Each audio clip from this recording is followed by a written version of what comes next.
Assalamualaikum warahmatullahi wabarakatuh. Halo teman-teman semuanya. Berhubung cukup banyak teman-teman yang meminta saya untuk membuat video pembelajaran di dalam kelas. Kemudian saat ini kita juga sudah mulai PTM atau pertemuan tatap muka walaupun hanya terbatas. Dan kebetulan saya adalah lulusan salah satu perguruan tinggi di Jawa Barat jurusan pendidikan. Kemudian saya juga mengajar di salah satu sekolah dasar, maka dalam kesempatan kali ini izinkan saya untuk membuat video pembelajaran di dalam kelas. Di sini saya tekankan, saya tidak bermaksud untuk menggurui, namun di sini kita akan belajar bersama. Nah, teman-teman, saya yakin di dalam video ini masih banyak sekali kekurangan, maka dari itu saya harapkan teman-teman berkenan untuk memberikan saran dan juga masukannya.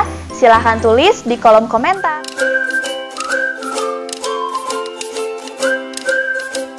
Assalamualaikum warahmatullahi wabarakatuh. Ya, gimana kabarnya hari ini? Alhamdulillah, luar biasa. Allahu Akbar. Yes, yes, yes. Oke, bagus semuanya. Sebelum belajar, mari kita berdoa dulu. Di dalam hati saja, silahkan disiapkan oleh Irgi. Ayo Irgi yang keras, ya.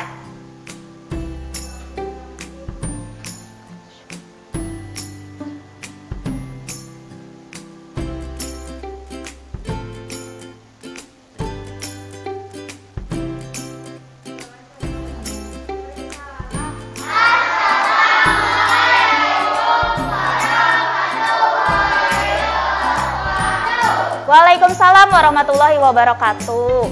Sebelum belajar, coba kalian semua berdiri dulu. Berdiri dulu semuanya. Nah, di sampingnya boleh ya. Boleh di sampingnya, boleh. Di samping kursi biar nggak sempit. Ya. Nah, udah? Nah, kalian tahu nyanyian kalau kau senang hati tepuk tangan. 1, 2, 3. Kalau kau senang hati tepuk tangan.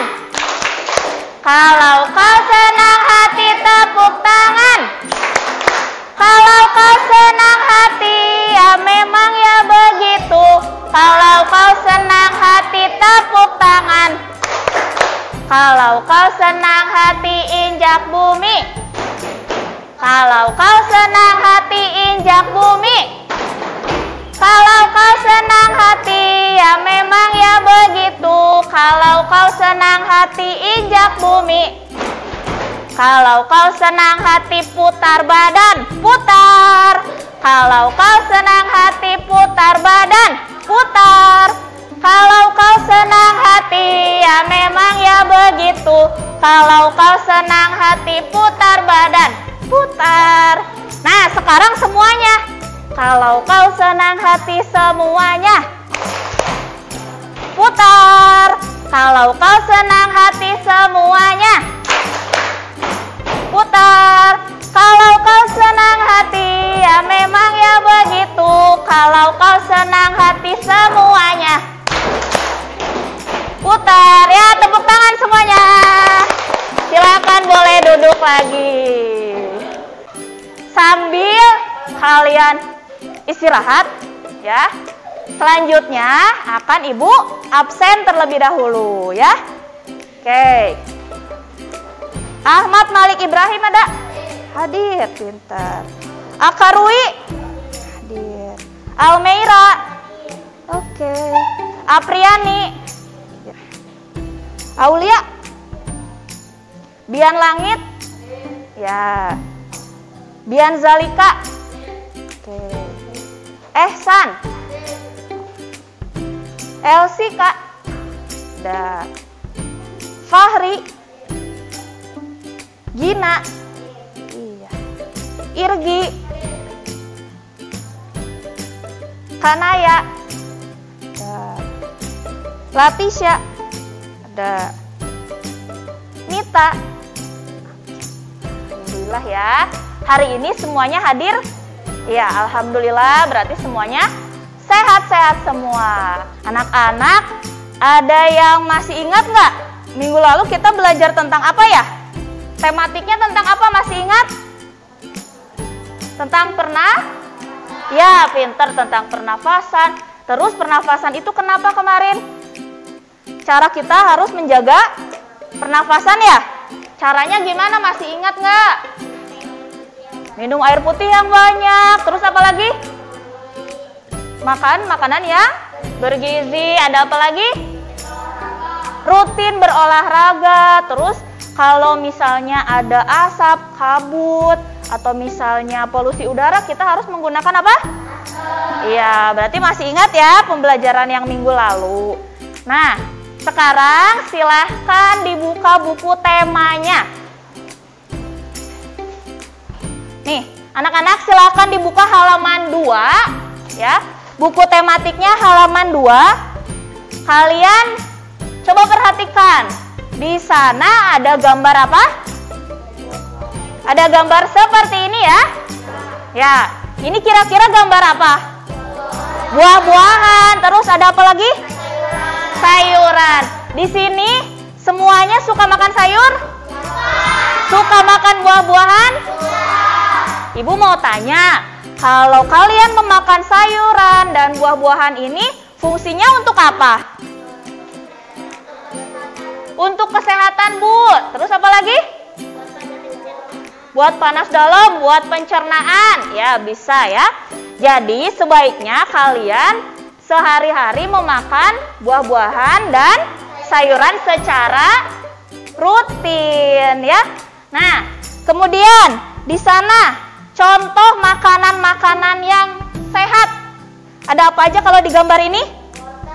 Ada wortel, ada apa lagi? Kentang, anggur, apa lagi? Apa? Nanas, pisang, melon, terus apa lagi? Tomat, ada banyak. Ya, stroberi. Ada banyak sekali ya di sini. Kalau selain makanan-makanan yang ini, selain sayuran dan buah-buahan, kalau minumannya apa biasanya yang bikin kalian sehat? Air putih, susu, ya. Kemudian ada apa lagi? Kalau makanan sehat itu kan kita bisa bilang 4 sehat, 5 sempurna, betul. Terus ada jus tadi temennya bilang. Terus daging, ikan, itu termasuk makanan sehat nggak? Iya. Kemudian apa lagi? Ada tempe, ada apa lagi? Tahu, telur, ya. Ada banyak sekali makanan sehat, ya. Di halaman 3 ada sebuah percakapan, ya. Silakan siapa yang berani maju ke depan, acungkan tangannya. Oke, ada Tisha, ada Ehsan dan Fahri. Silakan maju ke depan. Maju aja di depan sini ya. Silakan dibaca yang keras supaya teman-temannya bisa mendengar ya. Dayu, siapa Dayunya? Oke, Ehsan sebagai Dayu, Edonya Fahri, dan Sitinya adalah Latisha. Yuk, silakan dibaca.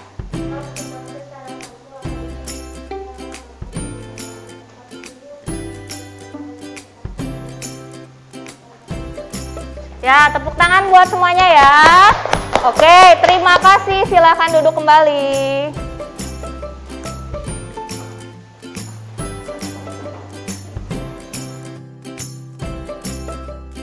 Tadi temannya sudah membaca mengenai sebuah percakapan. Kira-kira isinya tentang apa tadi yang kalian simak? Tentang makanan sehat, dan juga selain tentang makanan sehat, di sana ada tentang, ya pintar, sistem pencernaan. Nah, sistem pencernaan itu apa? Nih, di sini ada organ yang dapat kita temui pada manusia dan hewan. Nih, coba lihat. Coba lihat semuanya ke depan. Di sini Ibu punya gambar seorang perempuan sedang apa? Makan roti. Kalau makan roti, kira-kira kita membutuhkan pencernaan atau tidak? Iya, berarti di sini ada sebuah sistem pencernaan. Kita akan belajar tentang sistem pencernaan ya. Jadi kalau misalnya kita makan, pasti ada sistem pencernaannya, ya. Ada urutannya kemana dulu ya. Nanti kita akan belajar ini. Yang tadi Siti bilang itu adalah sistem pencernaan merupakan organ yang dapat kita ketemui pada manusia dan hewan. Kita akan belajar tentang sistem pencernaan pada hewan dulu. Ibu mau tanya ya sama kalian. Kan tadi saya tahu makanan yang sehat itu apa, kemudian minuman yang sehat itu apa. Salah satunya tadi adalah susu. Ya, salah satunya adalah susu. Menurut kalian susu itu dari mana? Dari sapi. Nah, sapi biasanya makan apa? Ya, makan rumput. Kalau sapi makan rumput berarti dia ada sistem pencernaannya enggak? Ada. Nah, sekarang kita akan belajar sistem pencernaan pada sapi. Silakan dibuka halaman 6 ya, halaman 6 dan 7. Nih, ini adalah yang menghasilkan apa tadi kata kalian? Susu. Kalian akan belajar sistem pencernaan pada sapi. Di buku kalian, coba lihat di sana ya.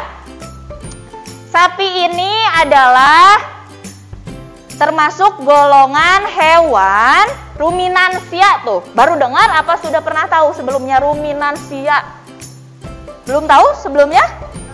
Nah, anak-anak pada halaman 6 di sana ada sebuah pembahasan mengenai pencernaan sapi. Jadi sapi ini termasuk ke dalam hewan ruminansia. Bu, apa sih hewan ruminansia itu? Saya baru dengar. Nah, nama lainnya adalah hewan yang memamah biak. Kalau memamah biak kalian pasti sering dengar ya. Jadi sapi termasuk hewan ruminansia, yaitu kelompok hewan mamalia yang bisa memakan atau memamah 2 kali ya, dan dikenal juga dengan hewan memamah biak, begitu ya. Kemudian ada lagi contoh-contoh hewan lain yang memamah biak yang sejenis seperti sapi, apa saja ya? Kerbau, terus apa? Kambing, domba, rusa, terus apa? Kijang ya. Ada banyak sekali hewan-hewannya. Lambung sapi berbeda dengan lambung manusia. Ya, ukurannya itu jauh lebih besar. Nah, lambung sapi ini merupakan organ pencernaan yang sangat penting bagi sapi, ya. Lambung sapi ini terdiri dari 4 bagian, yaitu rumen, kemudian omasum, lalu ada abomasum, lalu retikulum. Coba dibuka halaman 8. Silakan dibuka halaman 8. Nah, di sana ada apa di halaman 8? Bagian-bagian dari lambung sapi ya. Ada apa aja katanya? Rumen atau rumen atau perut besar. Kemudian ada apa lagi? Retikulum. Apa nama lainnya? Perut jala. Kemudian ada omasum. Apa itu omasum? Perut kitab. Kemudian ada apa lagi? Abomasum, perut masam. Coba dilihat. Yang pertama di sana ada rumen. Apa itu rumen? Perut besar atau tempat terjadinya pencernaan dengan bantuan mikroba atau bakteri. Kemudian ada retikulum atau perut jala apa? Ya, jadi di retikulum atau perut jala ini makanan kembali mengalami proses fermentasi dengan bantuan bakteri ya. Lalu di omasum, apa itu omasum? Perut kitab. Nah, di sana makanan dicerna dengan bantuan enzim pencernaan. Kemudian yang terakhir apa? Abomasum atau perut masam. Apa katanya?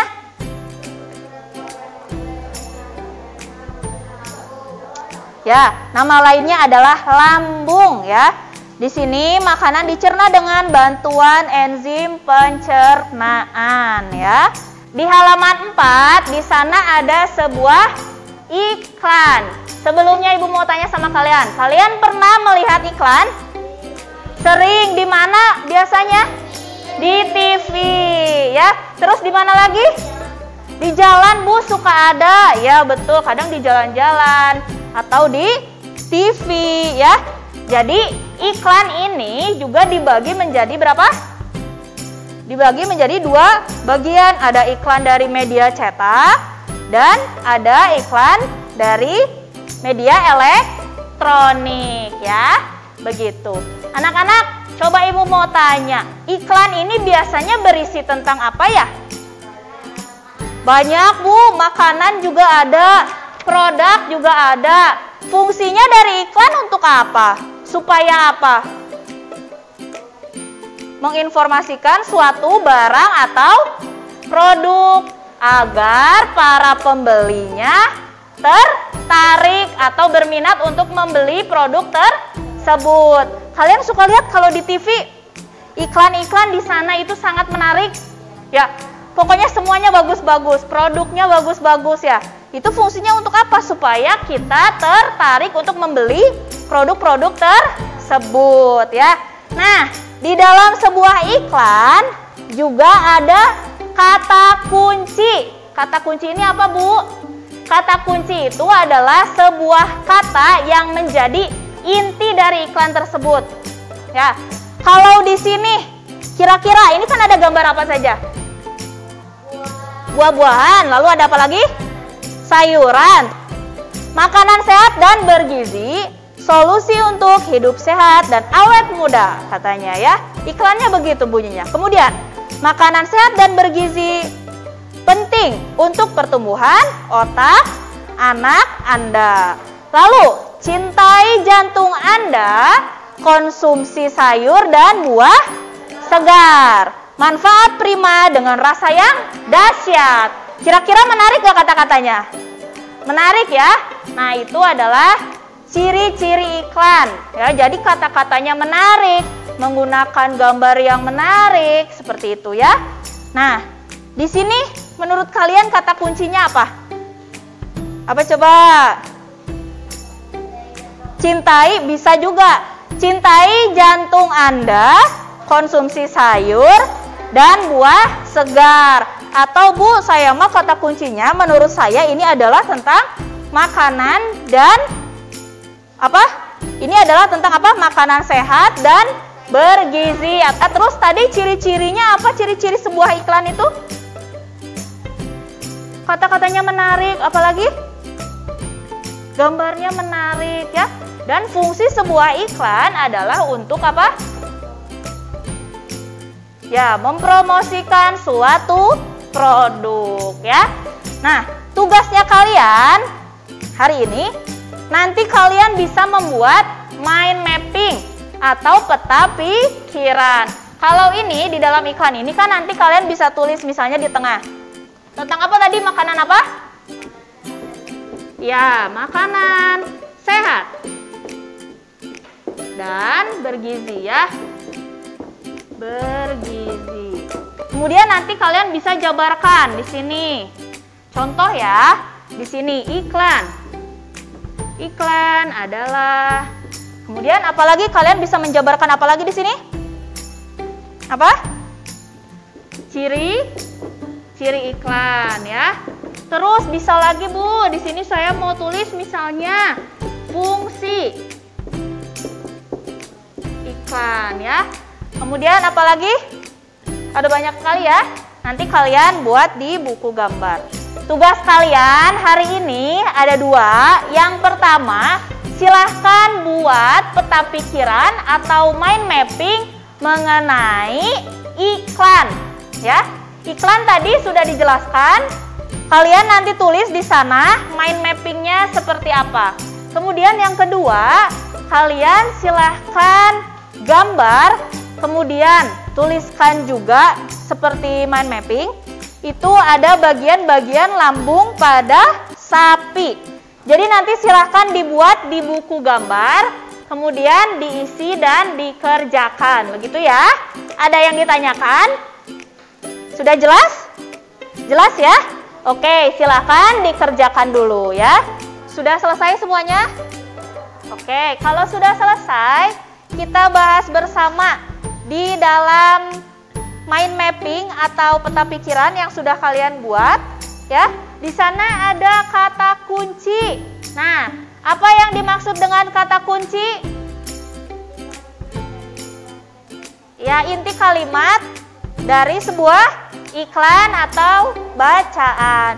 Kemudian di sana juga ada ciri-ciri dari kata kunci apa? Kalimat yang menarik. Lalu, kata kunci yang aku temukan apa?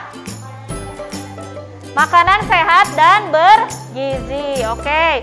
Lalu, alasanku memilih kata kunci tersebut. Ya, kata-katanya menarik. Sekarang silakan Almaira ke depan membacakan hasil dari mind mappingnya. Yuk, silakan ke depan. Dibaca yang keras supaya teman-temannya semuanya tahu. Ayo, maju ke depan. Baca yang keras ya.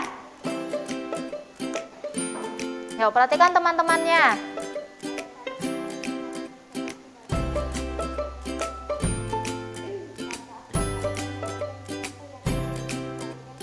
Oke, betul ya. Tepuk tangan untuk Almaira. Silakan duduk kembali. Hebat ya.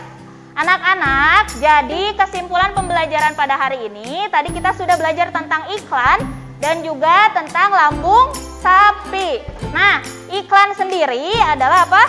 Kalimat atau kata-kata yang menarik untuk membuat para pembaca pendengarnya menjadi tertarik untuk membeli produk atau barang tersebut ya. Ciri-ciri dari iklan apa tadi? Kata-katanya menarik, gambarnya menarik ya. Nah, kemudian selain itu kalian juga sudah membuat peta konsep atau mind mapping. Fungsi dari mind mapping atau peta konsep itu untuk membuat suatu informasi itu menjadi lebih mudah ya.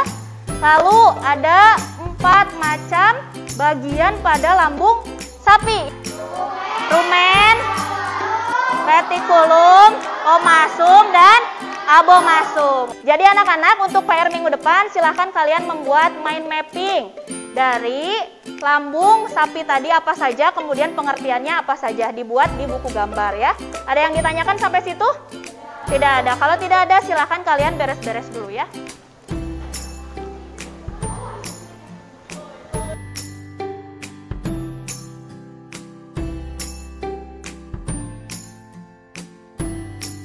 Silakan Irgi disiapkan dulu.